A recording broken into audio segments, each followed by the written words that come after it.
your seed has not been protected. For I am the Lord. Does he change? No. I want to make sure we understand that, because he's not changing. He's not changing from Old Testament to jump over to New Testament.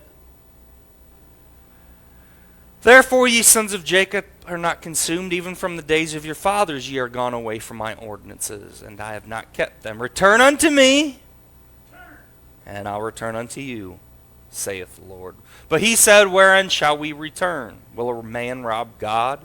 Yet ye have robbed me. But ye say, wherein have we robbed thee? In tithes and offerings. And because of the disobedience, there's a curse built in. Because you've robbed me, and every one of you have robbed me. Bring all the tithes into the storehouse, that there may be meat in mine house, and prove me herewith, saith the Lord. If I will not open you will be a window of heaven and pour out a blessing.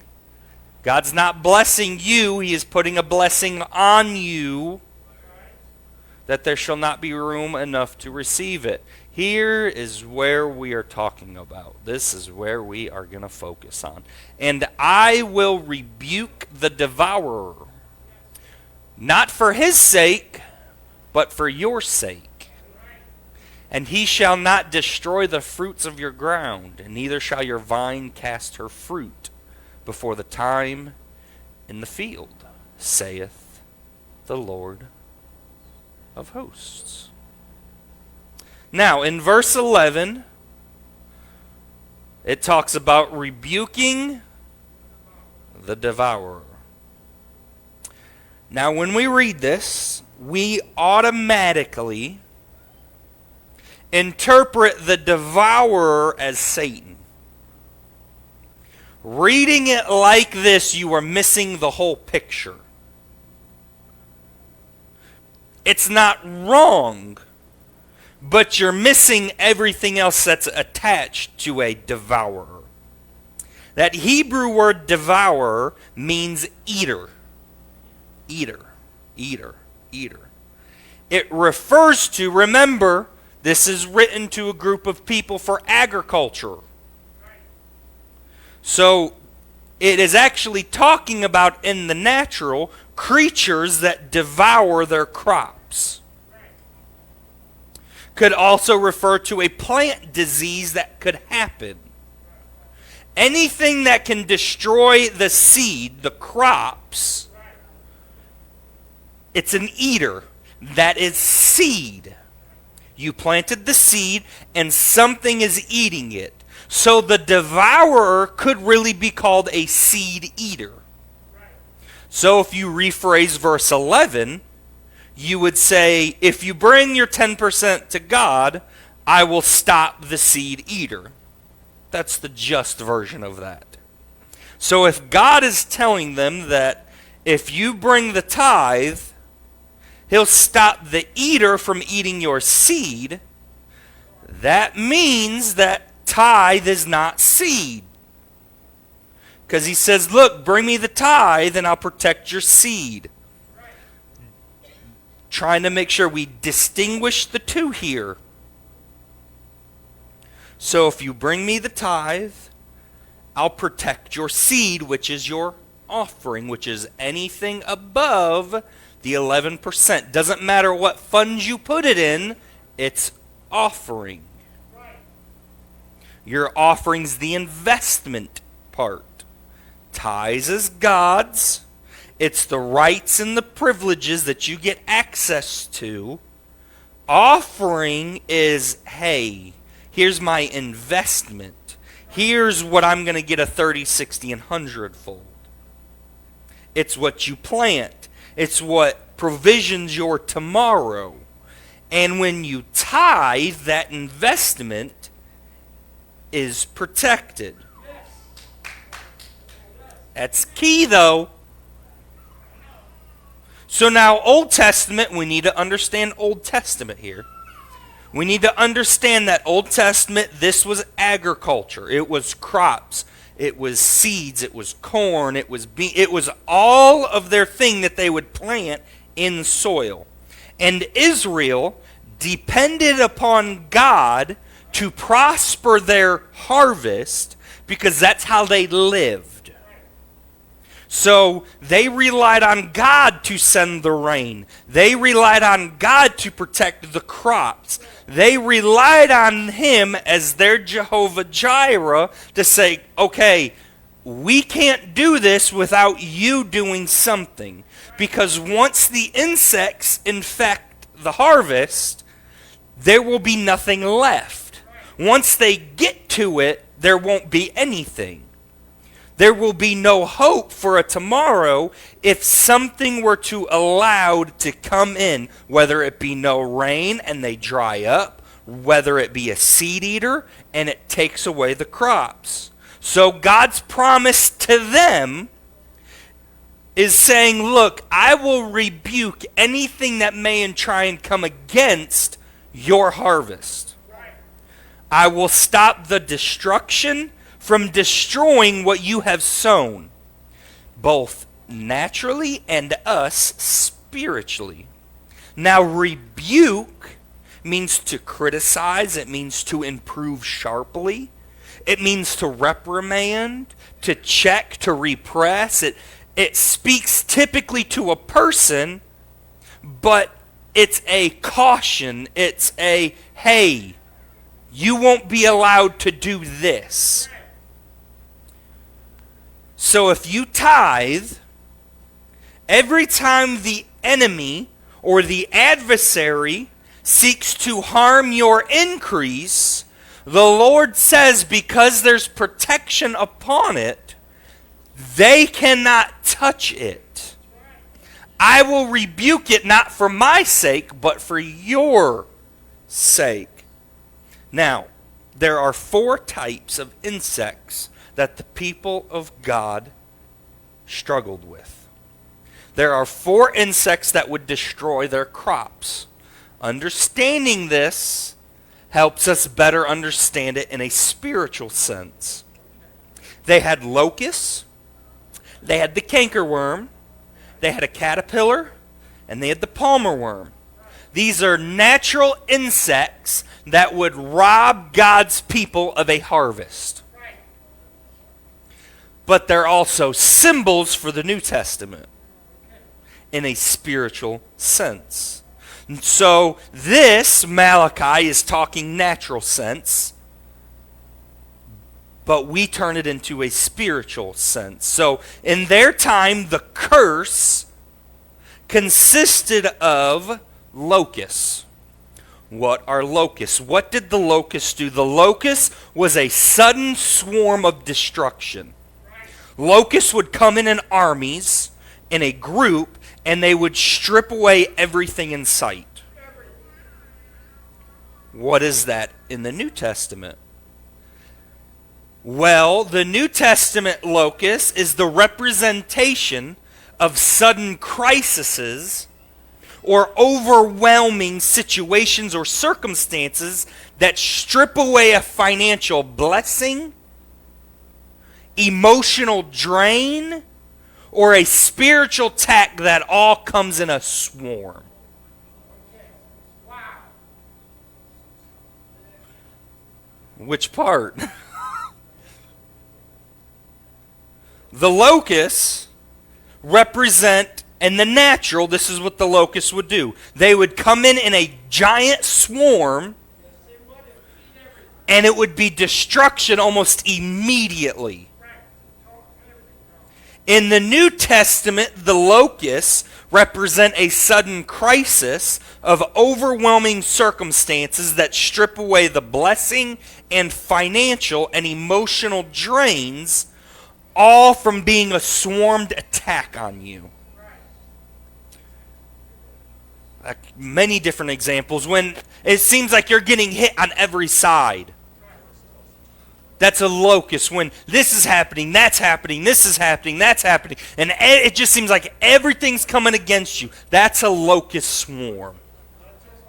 Then you have a cankerworm. A cankerworm is an incremental eater. It's not like a locust. It's chewing slowly, but it's constant. That's the natural. That's what the children of Israel faced.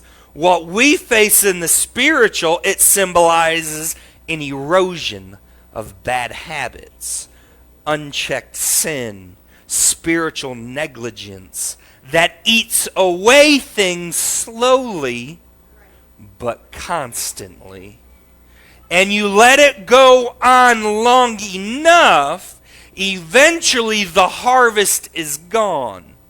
It's slow, but it's constant. Then you have a caterpillar. This is a consuming insect. It consumes the greenery of the crops. What does that mean in a spiritual sense? It represents a spiritual immaturity or fleshly desires that consume your fruit. Like the caterpillar strips away the green from the tree. So unchecked desires, that fruit that we're supposed to bear, that series that we spent 2 years on, that fruit that we're supposed to bear, the caterpillar comes in and eats away at the fruits that you were supposed to be bearing. Then you have the palmer worm. This is a gnar.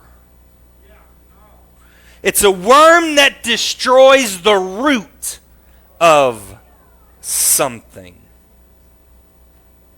So, how does it represent us in the New Testament, in the spiritual? It represents hidden underground forces like bitterness, unforgiveness, doubt, that gnaw at the root of yourself with your faith, that eventually choke away the fruit that you're supposed to bear. It's when that offense sets in and you hold on to the offense. It's when that unforgiveness doesn't go away and it gets into your heart at the root of something and continues to gnaw and eat at you. Those are 4 natural that symbolize a spiritual of a curse that happened to you if you do not tithe. If you tithe, God says, I will put out my hand and make sure that does not happen. As it is in the natural, so it is in the spiritual. So this curse of Malachi, if you don't tithe, takes on many different forms in life, but can all be traced back to eating your seed. It destroys it, it decays it, it ruins it, it corrupts it, it perishes it, it spoils it, it wastes it. The non-tither says you can expect all those things in your life because there's no protection upon it. So those raises that you were supposed to get don't go to you. That favor that you were supposed to get doesn't happen. That account that was supposed to be had doesn't work out. That investment that was supposed to work doesn't work. Now remember, when I say seed eater, rebuking the seed eater, our minds go to our adversary, a devil, Satan, something that's constantly attacking us. A seed eater could be anything that destroys a harvest. That means you could be your own seed eater. You could be the reason your seed never manifests because you eat it. And you may plant it, but you go back down there and consume it. So God says, if you tithe, I may be rebuking you. Because it needs to go forth for his intended end. He needs the harvest to come. So, it may not be a devil, it may not be Satan that's rebuking you. If you're tithing and you're eating your seed, God could be saying, I have to rebuke the one who's eating the seed, which could be you. That's right. That's absolutely right. Wow. He gives seed to the sower, not to the eater. He's not going to give someone who's going to eat seed. He's going to give seed to someone who sows it. Can you prove this scripturally about protection? Yeah? Abram put protection when all his stuff got stolen. Melchizedek showed up and he gave 10% of everything. Why? Because he said, this got stolen from me once. It's not going to happen again. I have to put some protection upon it, and in doing so, I got to take a tenth and give it back so there's protection upon my stuff, because I don't want tomorrow something to come in and destroy a harvest I'm trying to build.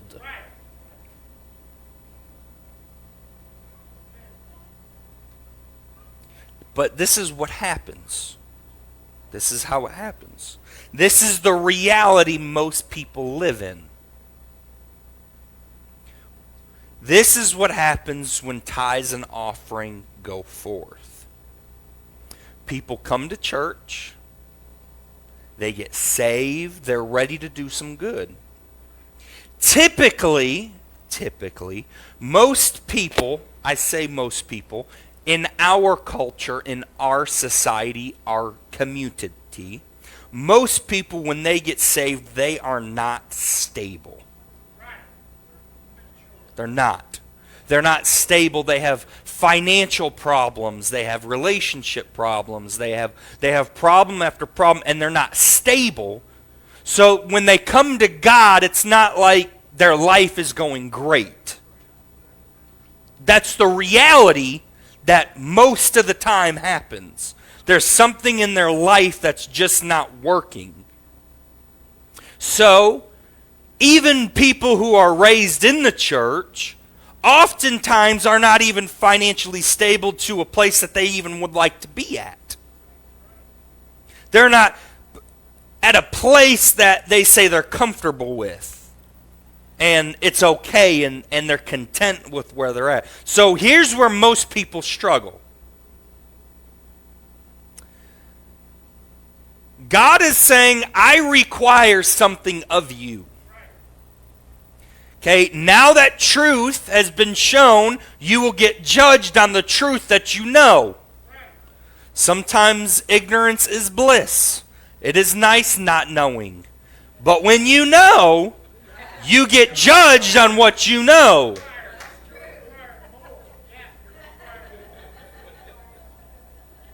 So with me giving you guys all this truth, you're going to get judged for what you did with it.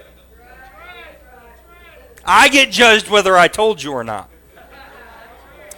So you have people coming to God. They get saved. They're coming to church. They're trying to do all the right things. And now someone comes to them and says, look, you need to start giving a 10%. You need to start paying tithes. And unfortunately, they do it in all the wrong sense, and they don't do it from a sense that, look, it is nothing more than the divine portion God has carved out for himself. Instead, they make it about a budget. They make it about trying to get you into some salvation thing that scares you. And so they come at it from all these wrong views. So they hear, okay, this new person, I got to now somehow give 10%.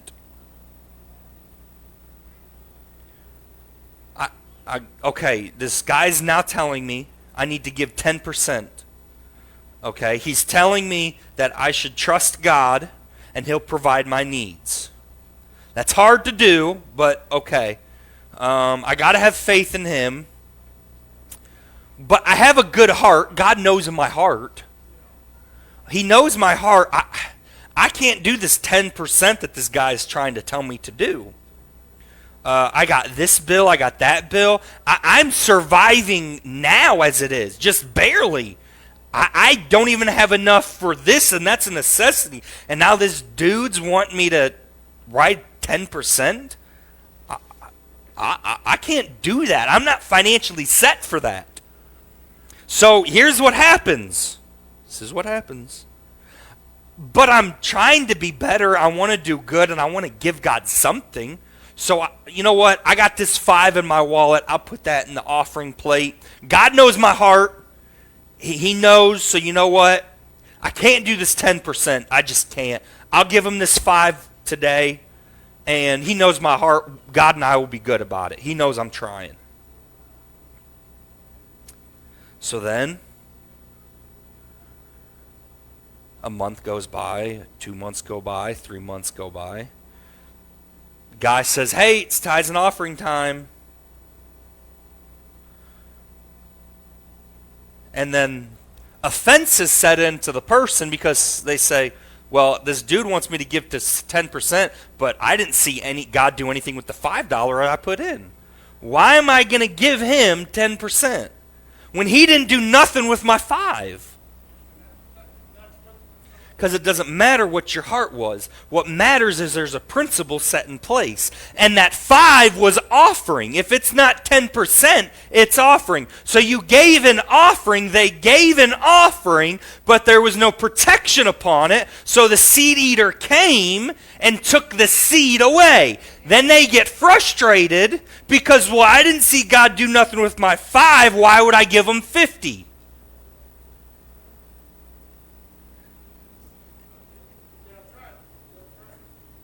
So they play this out in their head. Well, God knew my heart. God knows I want to do good. I am the Lord and I do not change. I don't care what your financial status says. There's a principle. It's not getting changed. So offense sets in when that person says, well, I don't see him doing nothing with that, so I'm not even going to do anything. Why am I going to give that 10% when he didn't do nothing with that? Because you miss the principle. And there was no protection, so the enemy was able to come in, and you saw no manifestation of the financial blessing. Because it doesn't matter the condition. It doesn't matter what your heart says. It matters that there's a principle set in place. And that principle needs to be obeyed. And if it is not obeyed, rebellion is automatically set in and the curse comes. And then the cankerworm can come, and the palmer worm can come, and the locust can come, and all those insects can come. And they can come in and take all the seeds that you're planting. And you get frustrated with the man telling you to give. You get frustrated with God for not doing nothing with it, even though you're operating in a curse that you don't understand. And that curse shows up in many different forms. That curse could be no protection on health. That curse could be no protection at your job. That curse could be death in the family. That curse could be you just a miserable person that hates everybody. That curse could be you get offended at everything. That curse can be anything. Anything. But the blessing could be anything. The blessing on your life could be the protection that's always there. It could be the favor that's always there. It could be the raises that always happen. It could be this. It could be that. It could show up in many different forms. It can show up in forms that you don't even recognize at first until God says, hey, you remember this situation? Yeah, that was that. The reason why you got that was because there was a tithe, there was a protection, there was a blessing on you, and even though it was so small, that was part of the blessing. Or here's what else happens. This is what we get. We say, okay, well, I've been tithing for a month now. Where are you, God? Sometimes it takes years for a constant. Sometimes it takes 5 years for a constant tithe. Sometimes it takes 10 years for a constant tithe. You may not see it the first time you do it, because you have to continually put in that bank. You have to keep filling that up and filling it up, and you have to keep putting in there and putting in there. You don't put in $5 in the ATM and think tomorrow there's 100. You got to keep putting in the $5 to get to the 100.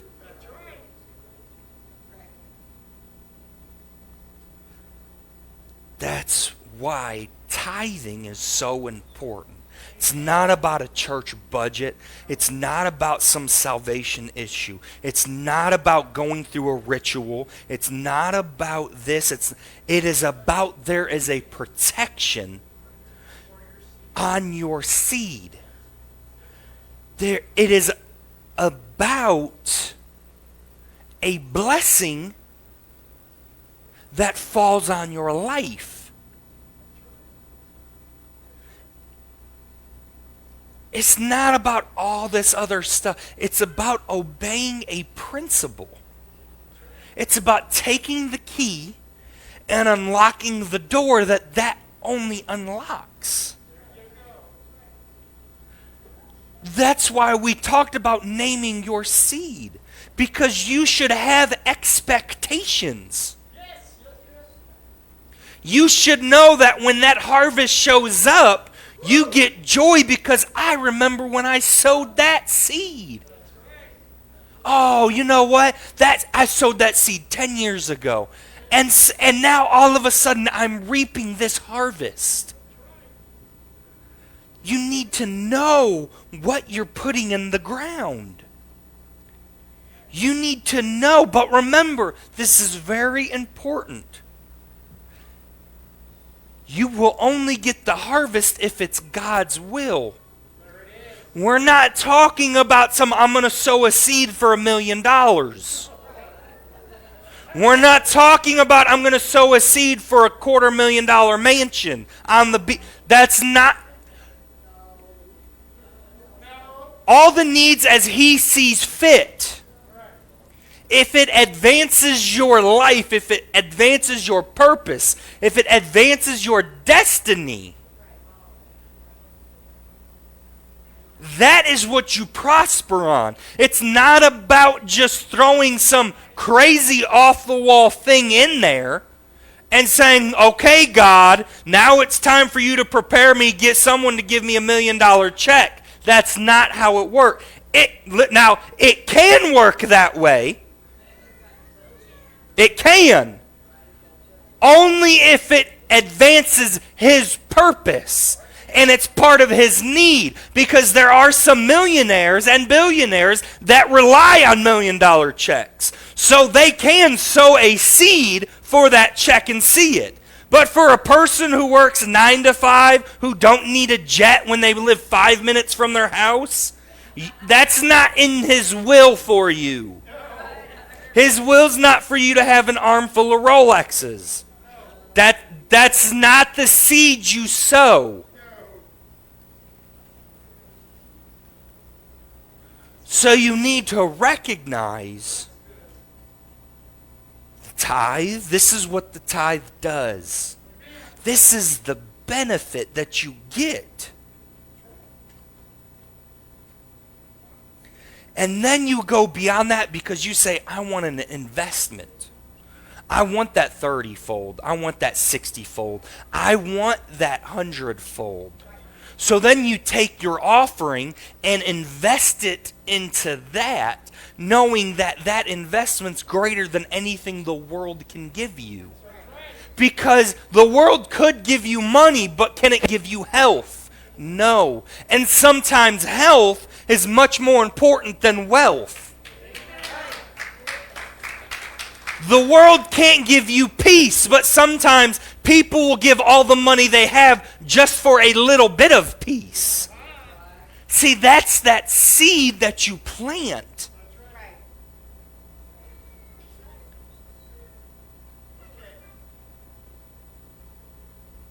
He will rebuke the devourer. He will rebuke anything that tries to come against the seed that gets planted. That seed also means, what is the word of God? Seed. It goes beyond money. When this word, which is seed, entering your mind, allows the protection to get from your mind to your heart, which is where it needs to get rooted at. So when you tithe, God's saying, I will make sure that nothing will come against the word that was given to you and allow you to forfeit the word that needs to get into your heart.